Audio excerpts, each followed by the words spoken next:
जय हिंद दोस्तों। आज जो द हिंदू पे एडिटोरियल आया है वो दिल्ली हाई कोर्ट ने अभी क्या किया है कि अटेंडेंस रूल को लेकर के कुछ गाइडलाइंस दी थी। एक्चुअली में क्या हुआ, थोड़ा मैं आपको बैकग्राउंड समझा देता हूँ कि एक लड़का था सुशांत नाम से, ठीक है ना। सुशांत नाम से एक लड़का था और इसे कॉलेज ने डिबार्ट कर दिया था। क्यों? क्योंकि ये अटेंडेंस कंप्लीट नहीं कर पाया था। 70% अटेंडेंस चाहिए होती है हर कॉलेज में अगर किसी बच्चे को फाइनल एग्जाम देना है। तो ये 70% अटेंडेंस को कंप्लीट नहीं कर पाया था, तो कॉलेज ने इसको सीधा डिबार्ट कर दिया। ये लड़का इतना ज़्यादा मेंटली स्ट्रेस हो गया, ठीक है ना, इसे इतना ज़्यादा परेशानी हो गई था, डिप्रेशन में चला गया कि इसने लास्ट में खुद को सेल्फ हार्म किया और खुद को इसने ख़त्म कर लिया। ठीक है, इसने ये चीज़ कर ली थी। मैं ये बोल नहीं सकता क्योंकि यूट्यूब की गाइडलाइन के अकॉर्डिंग ये वर्ड नहीं ले सकता, ठीक है ना। बस ने खुद को ख़त्म कर लिया था। तो दिल्ली हाईकोर्ट ने कहा कि ये चीज़ तो बहुत गलत हो गई है, ठीक है। और अब क्या क्या हुआ है हम उसे एक एक वे में पढ़ते हैं, पूरा आर्टिकल को कंप्लीट करते हैं, ठीक है। कोर आइडिया क्या है इस बार आर्टिकल का कि अटेंडेंस का रूल बिल्कुल सही बनाया गवर्नमेंट ने कि 70% अटेंडेंस तो होनी ही चाहिए, अदरवाइज डिसिप्लिन नहीं आ पाएगा कॉलेज के अंदर में, ठीक है ना। एडमिशन पूरा सारा खत्म हो जाएगा, बच्चे कॉलेज नहीं आएंगे अदरवाइज तो।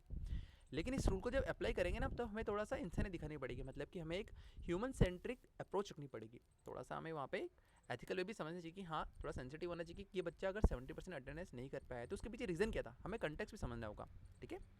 अगर वो आप इस कंटेक्स्ट और सेंसिटिविटी को नहीं लेके आते तो वो कम्प्लीटली अनफेयर रूल होगा, ठीक है। स्टोरी क्या थी यहाँ पे, सुशांत नाम का लड़का था, लॉ स्टूडेंट था, उसकी अटेंडेंस कम हो गई थी। तो कॉलेज ने क्या किया, बिना वार्निंग के, सबसे इंपॉर्टेंट यहाँ पे ये, इस बच्चे को कभी वार्निंग नहीं दी गई कि आपको, जैसे कि वीकली मंथली कभी वार्निंग नहीं दी गई कि आपकी अटेंडेंस कम हो रही है, और सीधा डायरेक्ट लास्ट वाले एग्जाम में, फाइनल एग्जाम में इसको बाहर कर दिया। ये लड़का इतना ज़्यादा मेंटली स्ट्रेस हुआ कि इसने लास्ट में ये चीज़ कर लिया, खुद को सेल्फ हार्म करके खुद को खत्म कर लिया इस लड़के ने, ठीक है ना। अब वो नहीं आ पाया, उसके बहुत सारे रीज़न हो सकते हैं। देखो, लॉ स्टूडेंट क्या होता है ना, उसके साथ लॉ स्टूडेंट जो होता है ना, वो क्या करता है कि वो सीधा, जैसे इसने फर्स्ट ईयर में एडमिशन लिया, वो हैंड टू हैंड ही कोर्ट जाने लग जाता है। वो अगर दिल्ली हाई कोर्ट या फिर डिस्ट्रिक्ट कोर्ट वगैरह ज्वाइन कर लेता है एज ए लॉयर, ठीक है, एज ए एसोसिएट, मतलब कि लॉयर के वो जूनियर बन जाता है और वहाँ से वो काम सीखता है। तो दिखती बात है, अगर वो, और कोर्ट का टाइमिंग और कॉलेज का टाइमिंग, दोनों का टाइमिंग सेम ही होता है करीब करीब।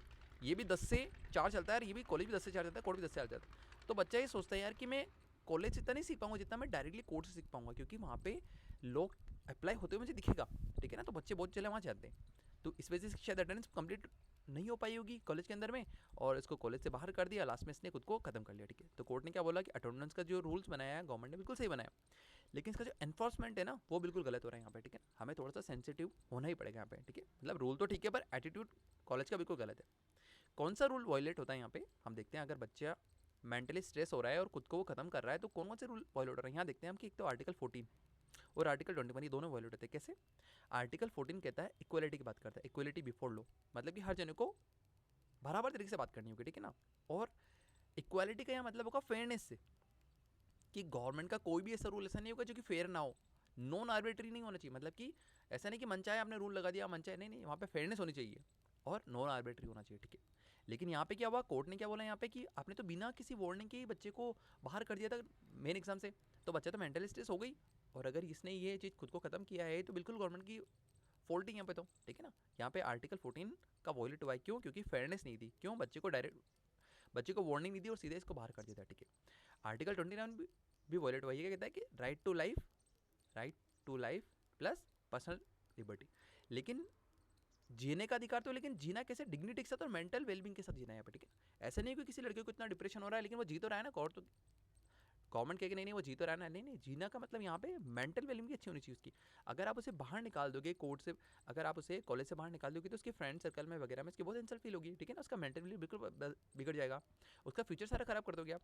तो स्टूडेंट की जो साइकोलॉजी कंडीशन है उसको भी कंसिडर करनी होगी, लेकिन कॉलेज ने इससे नहीं किया, कॉलेज ने क्या किया, सीधा उसको बाहर कर दिया, ठीक है। तो ये दोनों के दोनों रूल वॉयलेट होते हैं यहाँ पे, ठीक है। तो अब कोर्ट ने, दिल्ली हाई कोर्ट ने क्या किया, दिल्ली हाई कोर्ट ने क्या किया कि क्लियर गाइडलाइन को जारी कर दिया कि आप किसी भी कॉलेज हो, चाहे वो लॉ कॉलेज हो, चाहे वो एम्स हो, कुछ भी हो, किसी भी कॉलेज को अगर स्टूडेंट को बैन करना होगा तो ये सारे के सारे स्टेप्स को फॉलो करना होगा। अदरवाइज वो जो बैन होगा, वो जो बच्चे को बाहर निकाला जाएगा फाइनल एग्जाम से, वो इलीगल आ जाएगा, ठीक है। क्या क्या स्टेप्स है, क्या क्या गाइडलाइन दी, पहली गाइडलाइन दी कि वीकली अटेंडेंस को अपडेट करो, मतलब कि स्टूडेंट को बताओ हर वीक में कि आप इतने वीक आए हैं, इतने वीक नहीं आए, या फिर इस वीक में इतने दिन आए, इतने दिन नहीं आए, ठीक है ना। तो बच्चा इन्फॉर्म हो जाए यहाँ पे, ठीक है।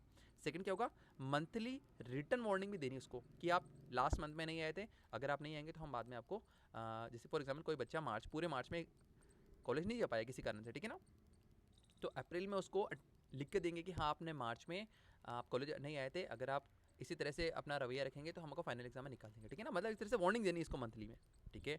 बाद में काउंसलिंग सेशन भी करना है, अगर प्रॉब्लम समझनी पड़ेगी हमें, कॉलेज पहले प्रॉब्लम सोचे कि बच्चे की एक्चुअल प्रॉब्लम क्या है, ठीक है ना।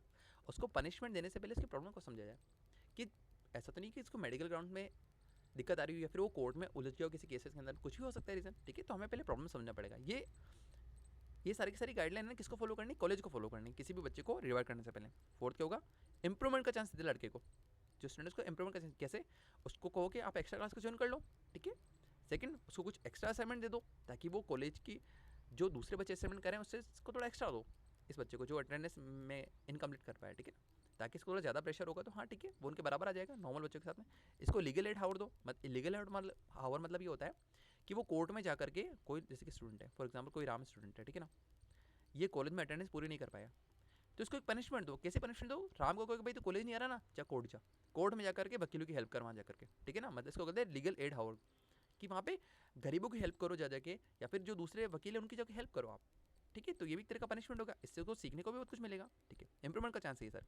फिर क्या होगा, मेडिकल, उसकी बच्चे की मेडिकल और मेंटल हेल्थ को कंसिडर करना पड़ेगा किसी भी कॉलेज को, ठीक है। कैसे भाई, इलनेस अगर है किसी बच्चे को उसको पनिशमेंट नहीं देंगे, ठीक है ना। आप मेडिकल ग्राउंड देखो, और अगर 70% तक है, 70% तक किसी बच्चे की अटेंडेंस हो रही है, अगले अगर वो 68% तक की अटेंडेंस को कवर कर पा रहा है, 2% रह रही है, तो ये कॉलेज को पूछना पड़ेगा कि इसकी मेडिकल ग्राउंड तो नहीं कहीं ना कहीं बीमार तो नहीं है, अगर बीमार है तो यहाँ थोड़ा रिलेक्शन देकर के उसको अलाउ करो। लास्ट में क्या दिखा कि फाइनल नोटिस बस हियरिंग अपॉर्चुनिटीज़ को दिया जाए, एक आखिरी वार्निंग दे कि भाई अब तू नहीं आएगा तो तेरे को बाहर निकाल देंगे, फाइनल उसको वार्निंग देनी पड़ेगी, और उसको हियरिंग अपॉर्चुनिटी दो, मतलब कि स्टूडेंट को उसके बोलने का मौका भी दो कि वो किस कारण से नहीं आ पाया, ठीक है ना। सुनवाई के बिना फैसला नहीं करना है हमें, पहले बच्चे को सुनना है, बाद में हमें फाइनल डिसीजन देना है कि इसको एग्जाम में बैठने देना है, तब जाके अगर तब भी इंप्रूवमेंट ना हो तब जाके बैन करना है। अगर ये 6 के 6 आपने स्टेप्स फॉलो किए कॉलेज ने, लेकिन बच्चा फिर भी अगर ढीठ ही हो रहा है, ठीक है ना, तो लास्ट में उसको बैन कर दो, ठीक है। की प्रिंसिपल क्या है कि अटेंडेंस का मतलब यहाँ पे लर्निंग से था भाई, अगर बच्चा कॉलेज जाएगा तो वो सीखेगा ना, लेकिन कॉलेज क्या करिए, अटेंडेंस को ऐसे पनिशमेंट टूल यूज़ करती है, वो बच्चा नहीं ऐसे लोग बाहर निकालो, ऐसा नहीं होना चाहिए था। अगर वो बच्चा अटेंडेंस कॉलेज में कंप्लीट नहीं कर पा रहा है, और क्या पता वो कोर्ट जा करके प्रैक्टिकल नॉलेज ले रहा हो, तो क्योंकि वो लॉ स्टूडेंट है, तो हमें अटेंडेंस का मतलब तो लर्निंग का था, लेकिन कॉलेज ने इसको पनिशमेंट बना दिया, ठीक है, ठीक है। इसकी इंसाइट क्या होगी यहाँ पे, एजुकेशन इंस्टीट्यूट है ना, वो क्या करते हैं कि वो डिसिप्लिन के नाम पे पूरी बच्चों की डिग्निटी को हार्म कर देते हैं। वो सोचते नहीं कि भाई कि अगर इसको हम कॉलेज से बाहर निकालते तो शायद इसका करियर खराब हो सकता है, इसके फ्रेंड्स में और फैमिली में इसकी इंसल्ट हो सकती है, वो ऐसा कुछ भी नहीं सोचते हैं। वो क्या कहते हैं कि नहीं आप तो, हम तो डिसिप्लिन के लिए बाहर निकाला, आप कॉलेज नहीं आते हो, हमने आपको बाहर निकाल दिया। मतलब कि इन्होंने डिसिप्लिन को ऊपर कर रखा डिग्निटी से, और ये नहीं होना चाहिए था। ये सिर्फ डिग्निटी को ऊपर रखना चाहिए डिसिप्लिन से। रूल्स मैकेनिकल नहीं होने चाहिए, मतलब कि अगर रूल बना दे कि 70% मतलब 70%, अगर कोई 69.99% है तो उसको बाहर निकालो 70%, इस तरह मैकेनिकल नहीं होना चाहिए था। थोड़ा सा हमें कंटेक्ट समझना चाहिए कि बच्चा क्यों नहीं आ रहा है, थोड़ा सेंसिटिव होना जरूरी है कॉलेज को, ठीक है। हम कंक्लूजन देखते हैं इसका, अटेंडेंस जो रूल्स है वो डिसिप्लिन को लेके आता है और एकेडमिक एंगेजमेंट को लेके आता है, सही बात है। अगर अटेंडेंस होगी बच्चों की तो वो डिसिप्लिन में रहेंगे बच्चे, क्योंकि कॉलेज जाना डेली वगैरह हर चीज़, और वहाँ पे उनको एकेडमिक एंगेजमेंट भी बढ़ेगा, सही बात है। लेकिन जो इसका एनफोर्समेंट है ना, वो थोड़ा सा पनिशमेंट पे नहीं होना चाहिए, वो सेंसिटिव होना चाहिए। अगर बच्चा अटेंडेंस नहीं कंप्लीट नहीं कर पाया तो उसके ऐसा नहीं कि बाहर निकालते, पनिशमेंट नहीं देना उसको, वहाँ पे हमें थोड़ा सेंसिटिव होकर चलना पड़ेगा, ठीक है। सेकंड से कंक्लूजन क्या होगा कि दिल्ली हाई कोर्ट ने जो अभी रूलिंग दी है वो 3 बेसिस पे दी है। पहला कास्ट ने कि बच्चे को काउंसलिंग करनी है, इसके बाद कंट्री से कम्युनिकेट करना है उसे, और फ्लेक्सिबल होना थोड़ा सा।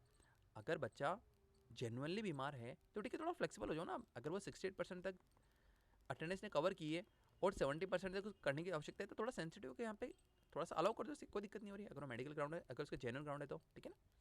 और उन केसेस में जहाँ पे हेल्थ या फिर मेंटल डिस्ट्रेस हो, ठीक है। और ये जो जजमेंट आया ये बच्चों की डिग्निटी और उसकी वेलबींग को इंप्रूव करता है, और ये इंटीग्रेट करता है आर्टिकल 21 से। आर्टिकल 21 क्या कहता है कि right to life plus personal liberty, कि हमें जीने का तो अधिकार है और हमारे आज़ादी का अधिकार भी है, लेकिन उसके साथ हमें डिग्निटी प्लस वेलबींग, इसको भी इसने कनेक्ट कर दिया आर्टिकल 21 के अंदर हाई कोर्ट ने।